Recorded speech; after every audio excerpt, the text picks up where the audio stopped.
Oh, okay. I'm going to show you because this is compatible in terms of for geology. Many of our geology customers also has X-ray microscope or the micro CT. And then many of them are using it for geology, for mining, and as well as for oil and gas. Like for example, do you need to do, let's say, shale analysis? Shale rocks, sandstone, carbonates? You do that? Right. So that can be used. So one of the applications of the X-ray microscope is that we can support semiconductor or nanoparticles, right? We can also support nuclear and geology. We can also support batteries and other things. Like for example, oil and gas and mining, they use imaging for CT scanner, three-dimensional work, right? So let's take a look at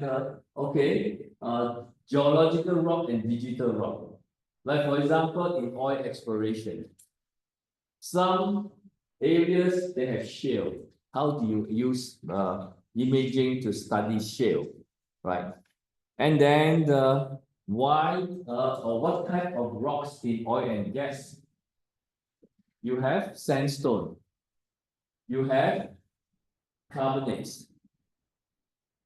You have another type of thing called type gas. Do you have type gas in Indonesia?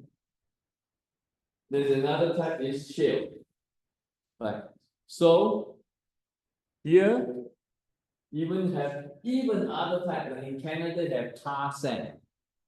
There's been sand that is a lot of black stuff. So you can actually extract that. Or in some places they are cold, they have gas hydrates, that means in cold regions. Right. All these are source of hydrocarbon. Right. And your micro CT or X-ray microscope can help you look at that. So one of the interests in the geoscience is that you want to predict a reservoir of oil wells, whether it is going to be productive by looking at the rock. And this is called digital rock. This means you convert the rock into digital application in order for you to predict the what? The pore network, the permeability of that rock. If that rock is permeable, now you can extract the oil a lot more economically, right? And then what they do is that how do you do your oil mining? You put in water, you put in other types of gas and so on in order to force the oil out of the ground. So that is called enhanced oil recovery, right? So part of the model as to how they can recover is to convert a physical rock into their pore network. Are you familiar with this?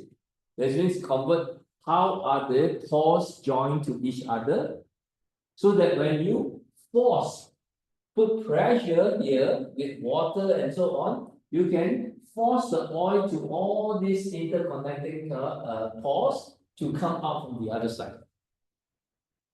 So that means you need to have a model to be able to study what is the pore network of the rock in the ground. So that's how the mining people use systems like this. So we have a micro CT that has the highest resolution in the market at 300 nanometers. So we'll be able to image many small features, including things like a shale rock. I'm not sure how many of you are interested in shale. Shale rock has very small pores. So we can actually image those type of rocks.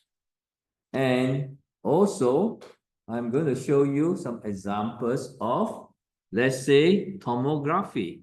What is this tomography that we are looking at?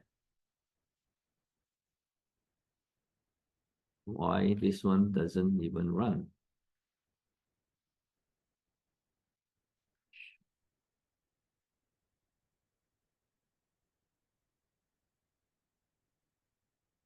Okay, looks like it doesn't seems to run. Sorry, I cannot show you a tomography image, but maybe later I'll show you.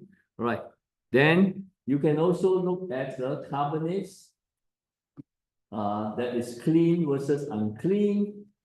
Okay, and we also have systems that allow us to put different X-ray source to study different applications, including looking at very low contrast material like insects and polymers, where by switching energy from tungsten to a chromium, you can see that what cannot be seen in a normal image can now be seen very clearly here.